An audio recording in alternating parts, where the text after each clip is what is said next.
October 15, 1940, a movie theater in New York City. The lights dim. The audience settles into their seats, expecting another Charlie Chaplin comedy, slapstick humor, the iconic tramp, maybe a love story. Instead, they witness something unprecedented. A Jewish barber mistaken for a dictator, a ruthless tyrant mocked mercilessly, and a 6-minute speech that breaks every rule of cinema. Charlie Chaplin has just declared war on Adolf Hitler. Not with guns, not with armies, with laughter. The Great Dictator would become one of the most controversial films in history. Banned in multiple countries, targeted by death threats, and condemned by Hollywood executives. But it would also become something else. The film that shattered the myth of Hitler's invincibility and proved that satire could be more dangerous than any weapon. This is the story of how a silent film star found his voice to challenge the most powerful monster of the 20th century. By 1938,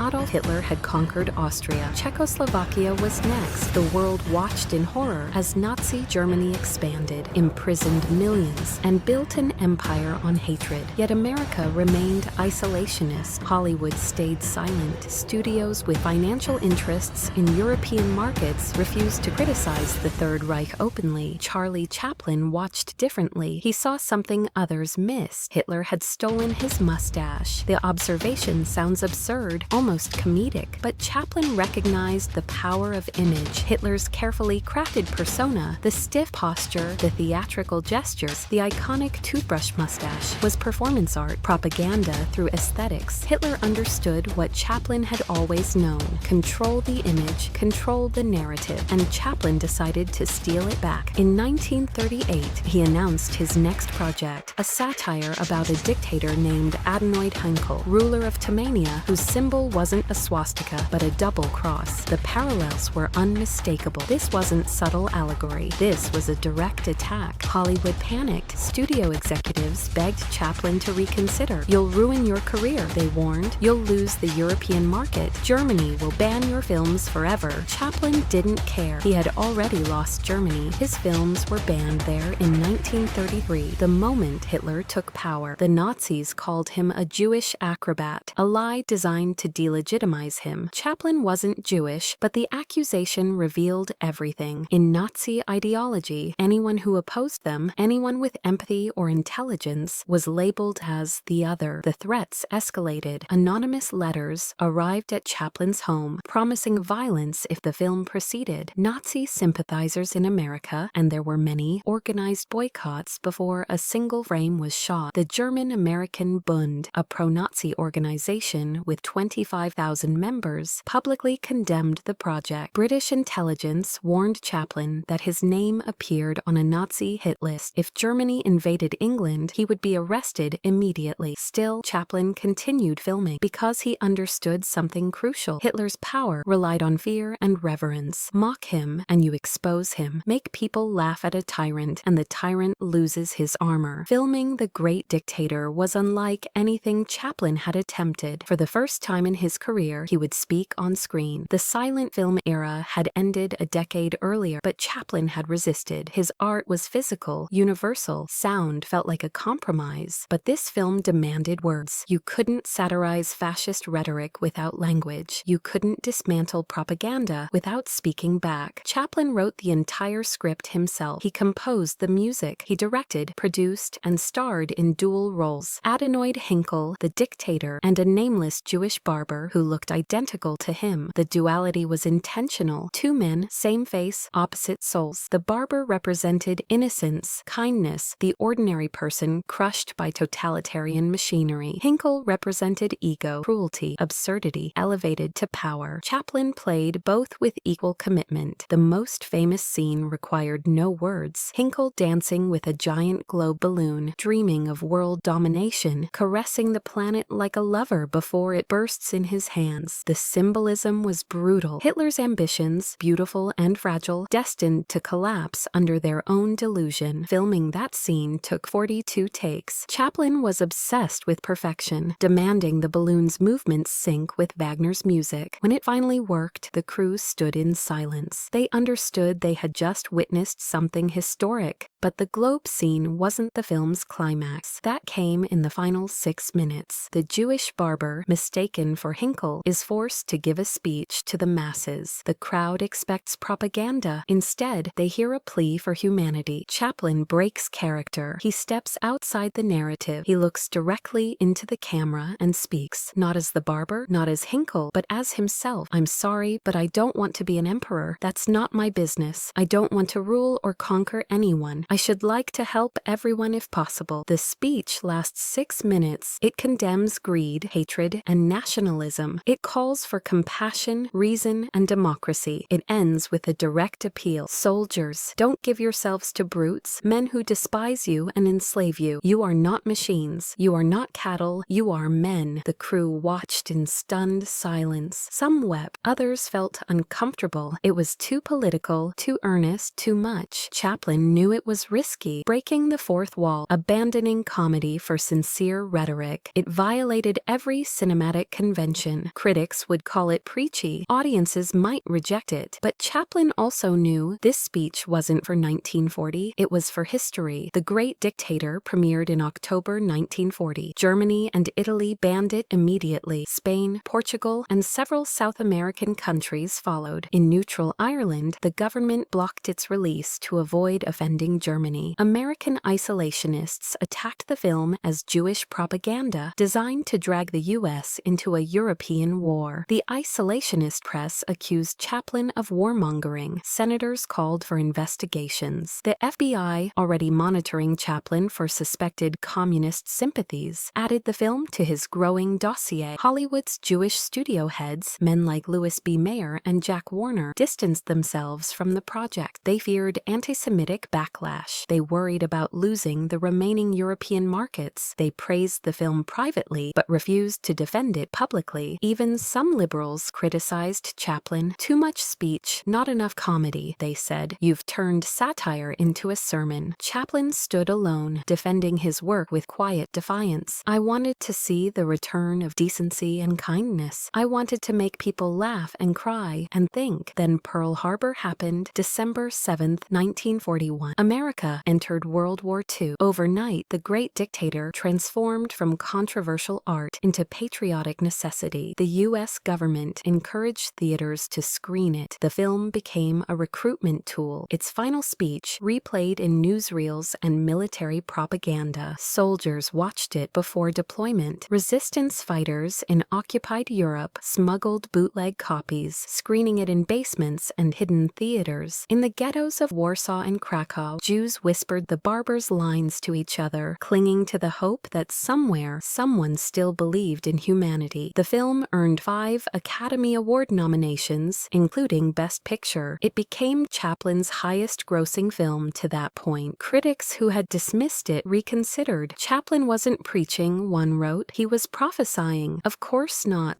literally. Hitler continued his atrocities until his death in 1945. But The Great Dictator accomplished something more insidious. It destroyed Hitler's mystique. Propaganda depends on control. Fascism requires reverence. You cannot worship what you've laughed at. Once Heinkel danced ridiculously with a globe, once his speeches were revealed as incoherent gibberish, once his image was shattered through satire, Hitler stopped being an untouchable force and became what he always was, a fragile man playing God. The Nazis knew this. Goebbels, Hitler's propaganda minister, reportedly screened the film twice, once for himself, once for Hitler. Neither issued a public response. Silence was their only defense. To acknowledge the film would give it power, but the silence spoke volumes. They had been wounded. Years later, Chaplin expressed regret about the film, not for making it, but for its timing. "Had I known the true extent of the Nazi horrors," he said in his autobiography, "I could not have made The Great Dictator. I could not have made fun of the homicidal insanity of the Nazis." By the time the film was released, the concentration camps were already operational. The Holocaust was underway. Millions were dying in ways Chaplin couldn't have imagined when he wrote The Globe Scene. When he scripted Hinkle's nonsensical speeches, the comedy suddenly felt obscene in retrospect, but others disagreed. Survivors of the camps later told Chaplin that his film gave them hope. "You made us believe that evil could be laughed at," one wrote. "That was the greatest gift. You made the monster small." The Great Dictator remains Chaplin's most important film, not his funniest, not his most technically brilliant, but his most necessary. It proved that art isn't neutral, that silence in the face of evil is complicity, that even a comedian, especially a comedian, has a responsibility to speak when the world is burning. The film's final speech has been viewed millions of times, excerpted in documentaries, quoted by activists, repurposed for every generation's fight against tyranny. Its words, written in 1939, remain painfully relevant. Dictators free themselves, but they enslave the people. Chaplin never made another political film. The Great Dictator cost him dearly. It intensified FBI surveillance, fueled accusations of communism, and contributed to his eventual exile from America. But when asked if he would do it again, Chaplin didn't hesitate. Yes, 1,000 times yes. Hitler died in a bunker, his empire in ruins, his name synonymous with evil. Chaplin died in Switzerland, surrounded by family. Remembered as one of cinema's greatest artists, history chose its winner, and somewhere in that choice lies the enduring power of The Great Dictator, a reminder that laughter isn't frivolous, satire isn't shallow, and art can wound dictators in ways armies never could. The silent film star found his voice, and it echoed louder than any dictator's scream.